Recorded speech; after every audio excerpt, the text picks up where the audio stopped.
Hello friends, I'm Mukesh Goyal. I hope कि आप सारे बहुत अच्छे हैं। और फ्रेंड्स, आज आपका यूजीसी नेट का पहला दिन है एग्ज़ाम का।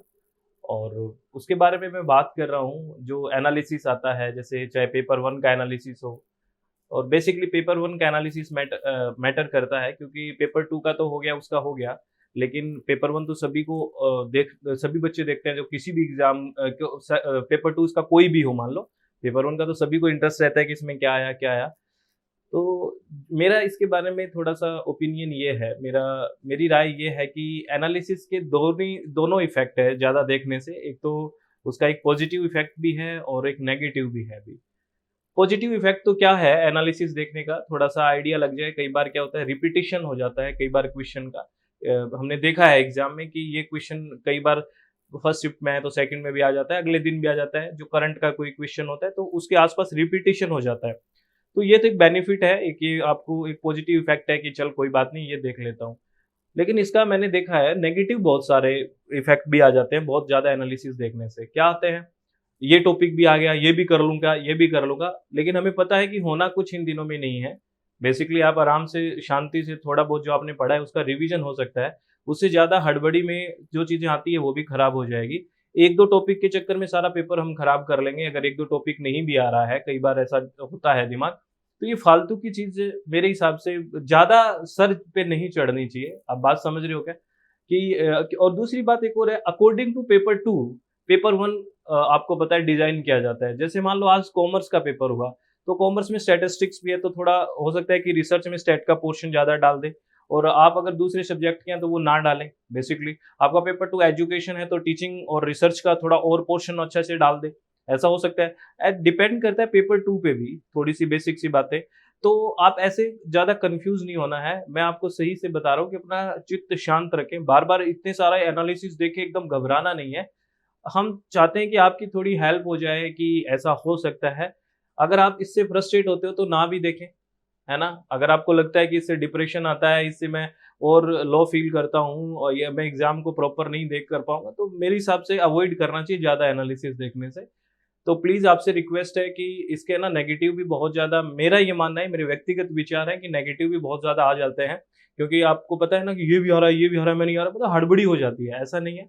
उसको पॉजिटिव लें और आराम से देखें। तो आज का जो पेपर हुआ है और उसके बारे में मैं बात करूँगा, मैं भी एनालिसिस करूँगा, ठीक है ना? अब आप ये मत कह देना सर इतनी बात बोल के आप एनालिसिस करोगे क्या? बिल्कुल मैं करूँगा, लेकिन मैं आपको बेसिक सी बात ये कि जो सिलेबस दिया हुआ है, यूजीसी नेट का जो सिलेबस हम पढ़ते आते हैं, इतना सारा पढ़ रहे हैं, हम क्लासेस में पढ़ते हैं, टॉपिक से बाहर तो कुछ जाना होता ही नहीं है, मुझे तो नहीं लगता। एक आधा क्वेश्चन कभी वेरी कर जाए इधर-उधर पूरे पेपर में, मान लेते हैं 50 क्वेश्चन है आते हैं पेपर 1 में, अगर 4-5 क्वेश्चन भी पूरे पेपर में वेरी कर जाते हैं, तो मेरे को नहीं लगता कि आप अगर बहुत ज़्यादा उससे फ़र्क पड़ता है। ऐसे वादा करना नहीं कि मैं 50 के 50, वो वाला तो थोड़ा-सा फ्रस्ट्रेशन का लेवल बढ़ा देता है। तो 2, 4, 5 क्वेश्चन इधर-उधर होना जायज़-सी बात है, कॉम्पिटिटिव एग्ज़ाम है और थोड़े बहुत क्वेश्चन्स होना जायज़ भी रहता है। कोई कॉम्पिटिटिव एग्ज़ाम है, कोई ऐसा तो है नहीं कि, तो हम जो सिलेबस पढ़ते हैं, जो यूजीसी ने डिज़ाइन किया हुआ सिलेबस है, अकॉर्डिंग उसी के आस-पास घूमता है सारी चीज़ें। तो आप आराम से उस सिलेबस को देखिए, बहुत बेहतर तरीके से 2-3 बार उसको, जो आपके शॉर्ट नोट्स आपने बना रखे हैं, उसका रिवीजन कीजिए। और कई बार हो सकता है कि इस टाइम में ये मेरी बातें कुछ बच्चों को ऐसे लग रही हो कि सर जल्दी से आप है ना, वो क्या बात कर रहे हो बीच में, ये सब आप बताओ ना कौन-कौन सा क्वेश्चन है ये फ्रस्ट्रेशन आ रही होगी उनको। एक्सट्रीमली वेरी सॉरी, क्योंकि मैं यहाँ चित्त शांति से काम करने वाला आदमी हूँ, थोड़ा इतना जल्दी नहीं हो पाएगी।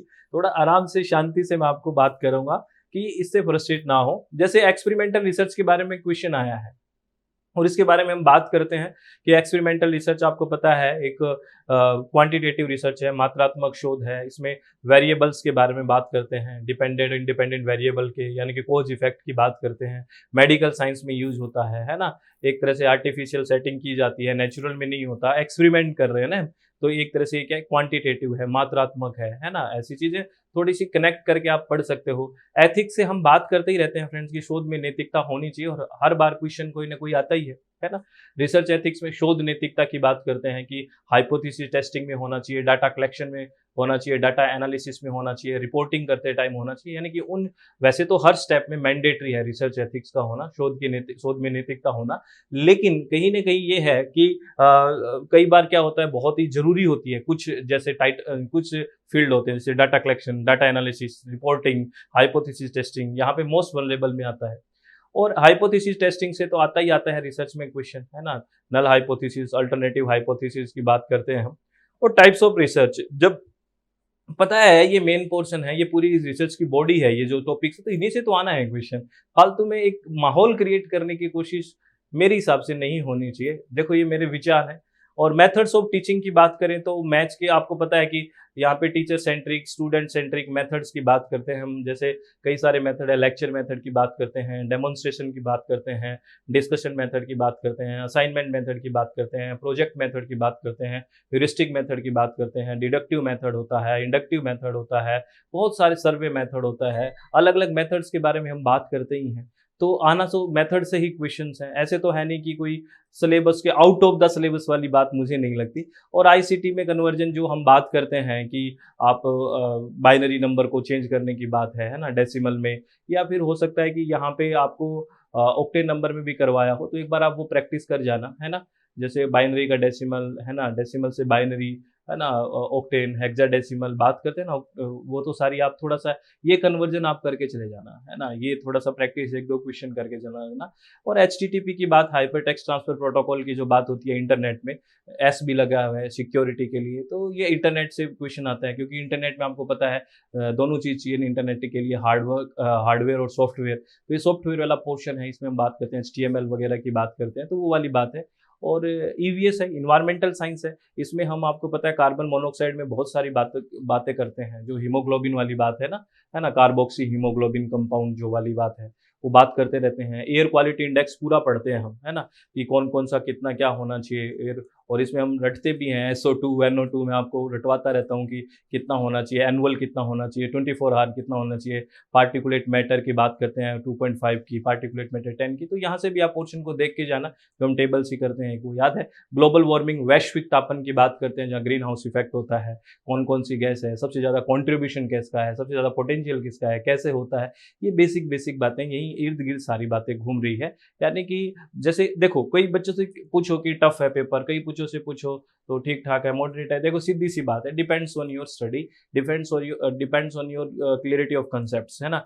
आपका कितने कंसेप्ट आपके अच्छे से क्लियर हैं, सीधी सी बात है, कितनी पढ़ाई की है, आपने चीज़ों को रटा है, क्या करें। फालतू की बकवास से काम नहीं चलता है, पढ़ाई होनी चाहिए, बेहतर तरीके से होनी चाहिए, कंसेप्ट समझने पे फोकस होना चाहिए, फिर सब ठीक है ना। तो सिलेक्शन तो सभी का तो होता ही नहीं है, हमें ये भी मानना है। तो सबकी पेपर के बारे में अलग अलग राय होगी। आप 20 बच्चों से पूछोगे, फिर 10 बच्चे और कुछ बताएंगे। डिपेंड्स ऑन आवरसेल्फ कि हम क्या कर रहे हैं, हम कितना अच्छे से समझ रहे हैं। तो आप इस चीज़ों को बर्डन की तरह ना लें, है ना।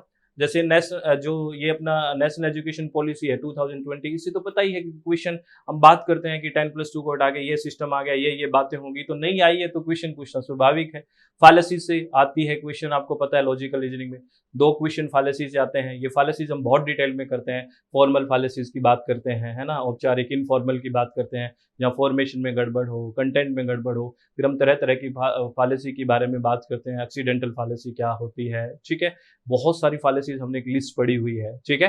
हेत्वाभास है, हेतु क्या होता है, कारण होता है, जहाँ कारण का आभास हो, है ना, तो गलत हो गया, कारण का आभास हो रहा है, सही कारण नहीं है, तो हेत्वाभास।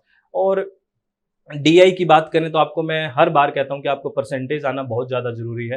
प्रतिशत आएगा तभी सारी बातें बनेगी।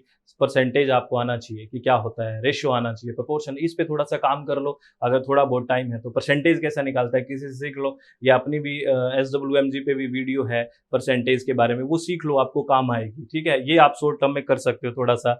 Reading comprehension basically environmental science पे आया है, जो वाटर स्केर्सिटी पे आया है, ठीक है, पानी के ऊपर आया है, क्योंकि आपको पता है पानी का बड़ा लफड़ा चलता रहता है, तो इस पे आया है क्वेश्चन।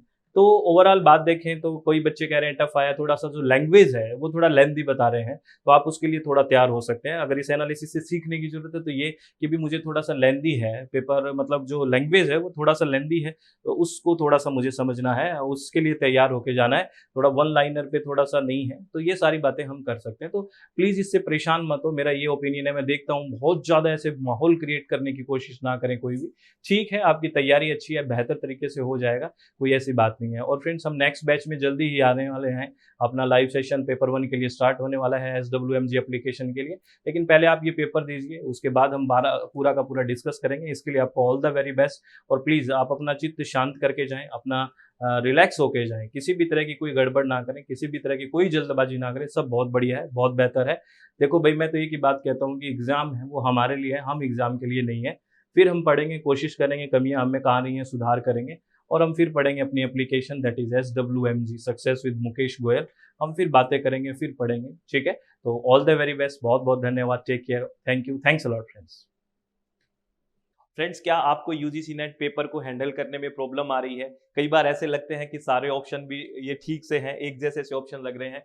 तो अगर आप इन कंसेप्ट्स को क्लियर करना चाहते हैं और अच्छे से तैयारी करना चाहते हैं चित्त को शांत करके, तो हमारे साथ आप SWMG एप्लीकेशन पे जुड़ सकते हैं, जिसपे हम लाइव सेशन लेते हैं, और लाइव सेशन के साथ अगर कोई नहीं देख पाता है तो रिकॉर्डेड सेशन भी उनको मिलते हैं, और हिंदी और इंग्लिश माध्यम में दोनों में तैयारी करवाते हैं, और PDF नोट्स भी होते हैं। अगर आप चाहते हैं तो उनका प्रिंट निकलवा सकते हैं, और एकदम क्लास में एक फैमिलियर माहौल रखते हुए रेज हैंड का ऑप्शन रखते हैं। अगर किसी स्टूडेंट को डाउट आता है पढ़ते टाइम, तो रेज हैंड करके वो कंसेप्ट्स को क्लियर कर सकता है, अपने डाउट्स को क्लियर कर सकता है, और बिल्कुल हम टू द पॉइंट कि इस कंसेप्ट से किस तरह के क्वेश्चंस बने हुए हैं, आगे किस तरह के क्वेश्चंस बन सकते हैं, उस पर बात करते हैं। SWMG ऐप को इंस्टॉल करें, रजिस्टर करें। तो थैंक्स अ लॉट फ्रेंड्स।